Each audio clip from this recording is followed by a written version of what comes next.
प्रेमपाल यादव, सहायक आचार्य इतिहास, राजकीय महाविद्यालय बहरोड। आज हम इस वीडियो के अंतर्गत बीए पाठ द्वितीय के भारत के सांस्कृतिक इतिहास की मुख्य प्रवृत्तियाँ पेपर के अंतर्गत 19वीं व 20वीं शताब्दी में भारतीय समाज सुधार आंदोलन के संदर्भ में चर्चा करेंगे। 19वीं शताब्दी के आरंभ तक भारतीय सभ्यता पश्चिमी सभ्यता से प्रभावित होने लग गई थी।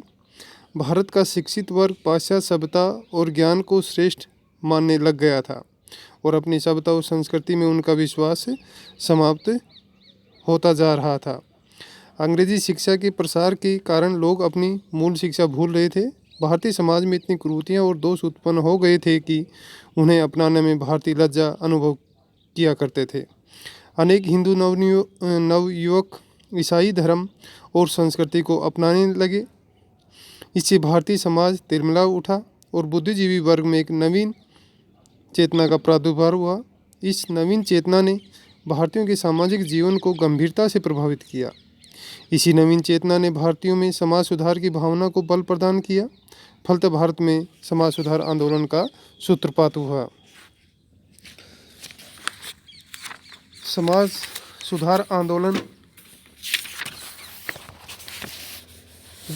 जो प्रारंभ हुआ था उसके पीछे कारण जुड़े हुए थे। मध्यकाल में मुस्लिम आक्रमण के कारण हिंदू समाज ने अपनी रक्षा के लिए अपने चारों ओर कृत्रिम चार दीवारी खड़ी कर दी थी।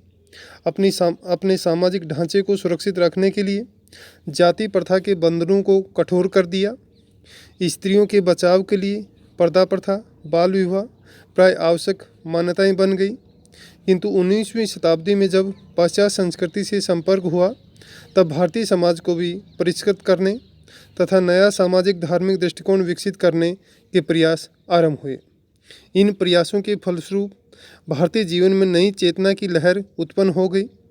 राजा राम मोहन राय, केशव चंद्र सेन, स्वामी दयानंद सरस्वती, स्वामी रामकृष्ण परमहंस, स्वामी विवेकानंद आदि सुधारकों ने हिंदू धर्म, समाज और संस्कृति में सुधार लाने हेतु जबरदस्त आंदोलन छेड़ दिया। 19वीं शताब्दी में जो धर्म एवं समाज सुधार आंदोलन हुए उनके मूल में कारण इस प्रकार थे। भारतीय समाज में दोष। भारतीय समाज और धर्म में अनेक अंधविश्वास उत्पन्न हो गए थे। 19वीं शताब्दी के आरंभ में ईसाई पादरियों को भारत में धर्म प्रचार करने की छूट दे दी गई। ईसाई मिशनरियों ने स्थान स्थान पर हिंदू धर्म की कटु आलोचना आरंभ कर दी।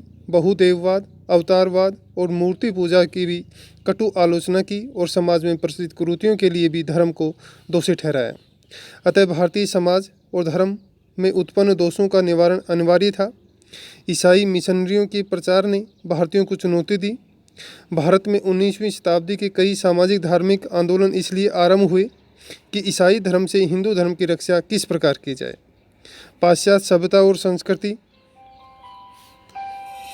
से संपर्क होने पर प्राचीन हिंदू धर्म को पुनः स्थापित करने के प्रयत्न आरंभ हुए, जिससे भारतीयों में एक नया दृष्टिकोण उत्पन्न हुआ जिसमें अंधविश्वास का स्थान आध्यात्मिक चिंतन ने ले लिया। पाश्चात्य शिक्षा का भी प्रभाव पड़ा। अंग्रेजी शिक्षा के कारण ही भारतीय युवकों के दृष्टिकोण में परिवर्तन आया।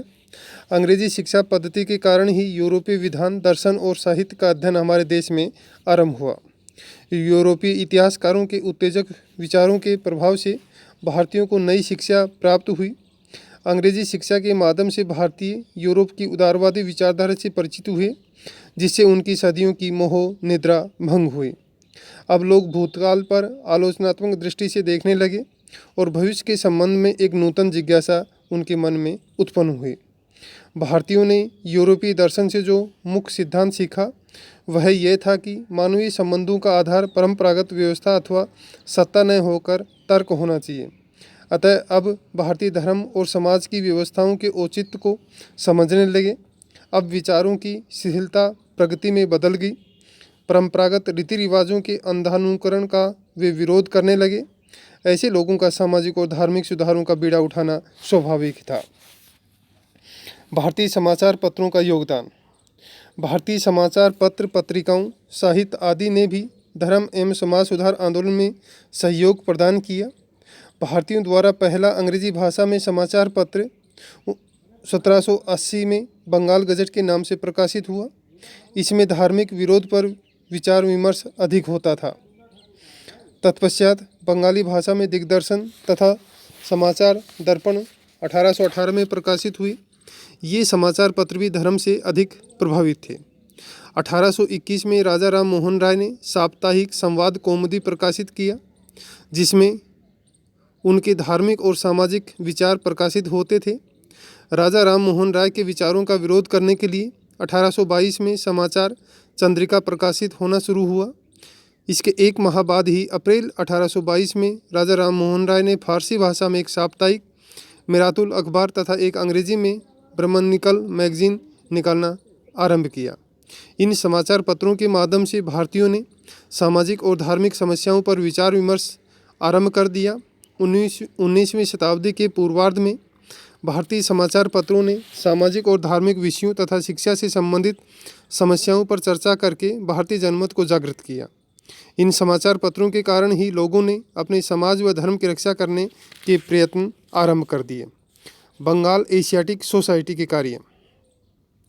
बंगाल की एशियाटिक सोसाइटी ने, जिसकी स्थापना 1784 ईस्वी में हुई थी, धर्म और समाज सुधार आंदोलनों के विकास में महत्वपूर्ण योगदान दिया। इस सोसाइटी के तत्वाधान में प्राचीन भारतीय ग्रंथों तथा यूरोपीय साहित्य के भारतीय भाषाओं में अनुवाद हुआ। विदेशी विद्वानों ने प्राचीन भारतीय साहित्य का अध्ययन कर उनका अंग्रेजी में अनुवाद किया और बताया कि यह साहित्य विश्व सभ्यता की अमूल्य निधियाँ हैं। पाश्चात्य विद्वानों ने भारत की अनेक कलाकृतियों और सभ्यता के केंद्रों की खोज की तथा उसने प्राचीन सभ्यता की श्रेष्ठता स्थापित की। Max Muller, William Jones, Monier, Wilson आदि विद्वानों के प्राचीन भारतीय संस्कृति, कला और साहित्य को विश्व के सामने रखा, जिसका तुलनात्मक अध्ययन करने से भारतीयों को अपनी प्राचीन गौरवमय सभ्यता और संस्कृति का ज्ञान हुआ। दूसरी ओर भारतीयों को पाश्चात्य देशों के ज्ञान विज्ञान का परिचय हुआ। कुछ यूरोपीय विद्वानों ने प्राचीन भारतीय आदर्शों की भूरी भूरी प्रशंसा की, जिससे भारतीयों की सुप्त भावनाएं जागृत हुई और उन्होंने अनुभव किया कि हम अपने मूल धर्म और सामाजिक रीति रिवाजों से दूर चले गए हैं, जिससे हमारा पतन हुआ है। इस भावना से भारतीयों में यह विचार उत्पन्न हुआ कि जब तक धर्म और समाज की बुराइयों को दूर नहीं किया जाता, उनका कल्याण असंभव है। पाश्चात्य सभ्यता का प्रभाव। भारतीय धर्म और समाज सुधार आंदोलनों का एक कारण भारतीयों पर पश्चिमी सभ्यता का प्रभाव भी था। भारत में अंग्रेजों के आने के साथ साथ यूरोपीय सभ्यता का भी आगमन हुआ। भारतीय सभ्यता का पाश्चात्य सभ्यता से ऐसे समय में संपर्क हुआ जब यूरोप के विचारों पर बुद्धिवाद और व्यक्तिवाद आधिपत्य जमाए हुए थे। ऐसी स्थिति में पश्चिमी सभ्यता के प्रबल वेग के समक्ष भारतीय सभ्यता घुटने टेकती दिखाई देने लगी। अंग्रेजी पढ़े लिखे लोगों के लिए पाश्चात्य सभ्यता आदर्श बन गई। पश्चिमी विचार, वेशभूषा, खान पान आदि से वे इतने अधिक प्रभावित हुए कि उनकी नकल करने में अपना गौरव समझने लगे। भारतीय धर्म और समाज से उनका विश्वास उठ गया और ऐसा प्रतीत होने लगा मानो संपूर्ण भारत पाश्चात्य सभ्यता का शिकार हो जाएगा। ऐसी स्थिति में कट्टर हिंदुओं और बौद्धिक वर्ग ने अनुभव किया कि यदि धर्म और समाज में आवश्यक सुधार नहीं किए गए तो भारत में धर्म और समाज का अस्तित्व ही समाप्त हो जाएगा। 19वीं शताब्दी के धर्म और समाज सुधार आंदोलन इसी अनुभव के परिणाम थे। इसके अतिरिक्त 19वीं शताब्दी में हुई पश्चिम की वैज्ञानिक प्रगति से भारतीयों का हृदय झंकृत हो उठा। विज्ञान की प्रगति से अंधविश्वासों एवं रूढ़िवादिता का अंधकार हटने लगा और उन्होंने पाश्चात्य सभ्यता की ओर भारतीयों की भागदौड़ का विरोध कर भारतीय धर्म और समाज में आस्था रखने की प्रेरणा दी। उपर्युक्त कारणों से भारतीयों के सामाजिक और धार्मिक नवचेतना का संचार हुआ और 19वीं शताब्दी में अनेक सुधारक पैदा हुए जिन्होंने भारतीय धर्म और समाज सुधार आंदोलनों का नेतृत्व किया। कुछ उग्र सुधारवादी थे जो समाज में क्रांतिकारी सुधार चाहते थे। वे पश्चिमी सभ्यता एवं संस्कृति को आधार मानकर भारतीय धर्म और समाज में सुधार करना चाहते थे। इनमें ब्रह्म समाज और प्रार्थना समाज मुख्य थे। इनके नेताओं ने जब अत्यधिक मौलिक परिवर्तन करने चाहे तो इनकी प्रतिक्रिया कट्टर सुधार आंदोलनों के रूप में प्रकट हुई। Arya Samaj, theosophical society, Ramakrishna mission ऐसे ही सुधारवादी प्रयास थे। राजा राम मोहन राय और ब्रह्म समाज।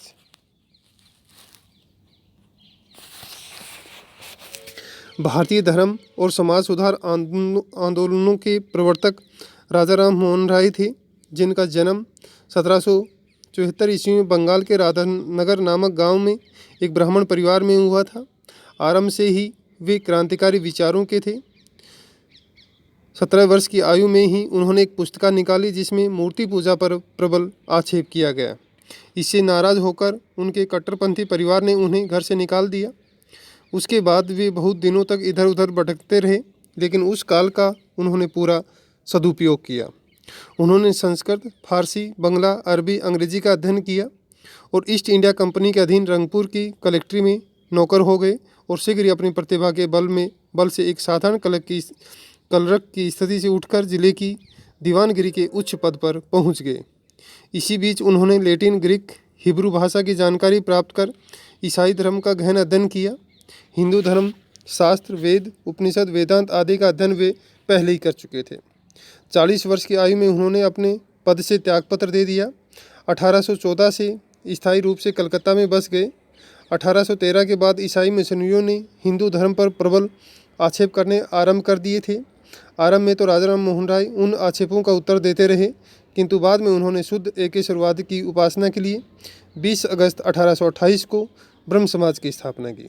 उन्होंने किसी नवीन संप्रदाय को खड़ा नहीं किया, बल्कि धर्मों की उच्च शिक्षाओं के तत्व से एक सामान्य पृष्ठभूमि तैयार की। ब्रह्म समाज के प्रमुख सिद्धांत एक ही ईश्वर की उपासना, मानव मात्र के प्रति बंधुता की भावना तथा सभी धर्मों के धार्मिक ग्रंथों के प्रति श्रद्धा उत्पन्न करना,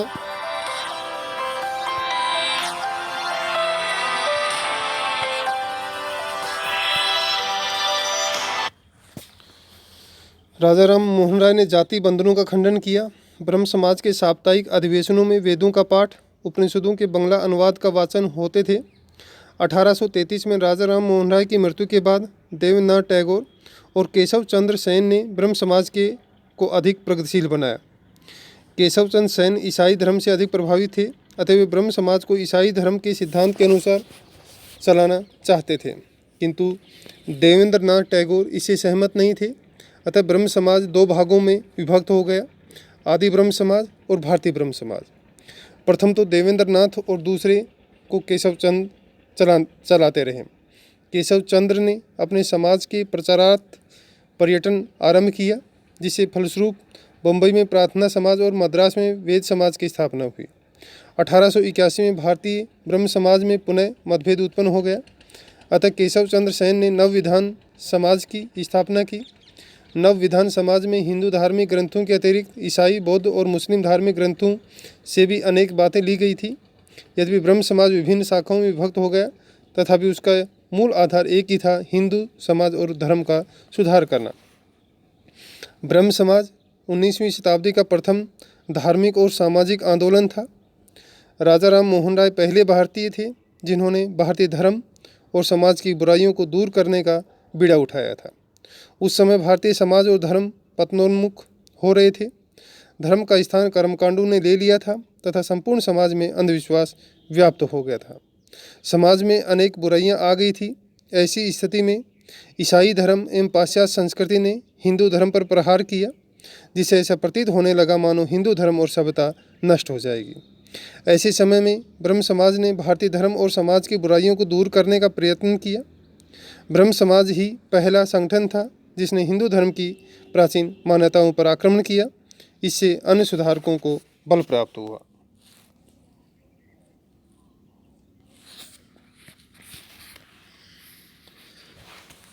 राजा राम मोहन राय उच्च कोटि के समाज सुधारक थे। उस समय समाज में अनेक बुराइयां आ गई थी। राजा राम मोहन राय ने उन्हें दूर करने का निश्चय किया। अपनी विधवा भाभी को सती होते देखकर उन्होंने इस बर्बर एवं अमानुषिक प्रथा के विरुद्ध जबरदस्त आंदोलन छेड़ दिया। परिणाम स्वरूप लॉर्ड विलियम बेंटिंक ने 1829 में कानून बनाकर सती प्रथा को गैर कानूनी घोषित कर दिया। कुछ कट्टरपंथी हिंदुओं ने इस कानून का विरोध करते हुए लंदन की प्रिवी काउंसिल में अपील की, लेकिन राजा राम मोहन राय तथा देवेंद्रनाथ टैगोर ने इस कानून का समर्थन करते हुए प्रिवी काउंसिल को अनेक पत्र लिखे, जिससे कट्टरपंथी हिंदुओं का मनोबल गिर गया और अंत में उनको विजय मिली। इस प्रकार ब्रह्म समाज ने बाल विवाह, बहुविवाह, जाति प्रथा, छुआछूत, नशा आदि सभी कुरीतियों का डटकर विरोध किया तथा समाज सुधार के लिए स्त्री शिक्षा, अंतर्जातीय विवाह, विधवा विवाह आदि का समर्थन किया। उस समय भारतीय हिंदू समाज में कन्या एवं वर विक्रय और कन्यावध जैसी कुप्रथाएं प्रचलित थी। ब्रह्म समाज ने इन कुरीतियों के विरुद्ध प्रबल आंदोलन छेड़ दिया। समता का सिद्धांत प्रतिपादित करते हुए उन्होंने लाखों हिंदुओं को ईसाई धर्म स्वीकार करने से रोका। 1822 और 1830 में 2 प्रकाशनों द्वारा राजा राम मोहन राय ने स्त्रियों के सामाजिक, कानूनी और संपत्ति अधिकारों पर प्रकाश डाला। उनकी दृष्टि में स्त्री और पुरुष दोनों समान थे। इस प्रकार समाज सुधार के क्षेत्र में ब्रह्म समाज का योगदान अद्वितीय है। हिंदू समाज में कोई भी ऐसी कुरीति नहीं जिस पर ब्रह्म समाज ने आक्रमण नहीं किया हो। आधुनिक काल में जिन कुरीतियों का विरोध सभी प्रबुद्ध भारतीयों ने किया है तथा जिन्हें आज भी भारत का शिक्षित वर्ग घृणा की दृष्टि से देखता है, उन कुरीतियों पर सर्वप्रथम आक्रमण ब्रह्म समाज ने ही किया था। स्वतंत्र भारत के संविधान में जिन सामाजिक कुरीतियों को अब अवैध घोषित किया है, उसके विरुद्ध भी संघर्ष सर्वप्रथम ब्रह्म समाज ने ही किया था।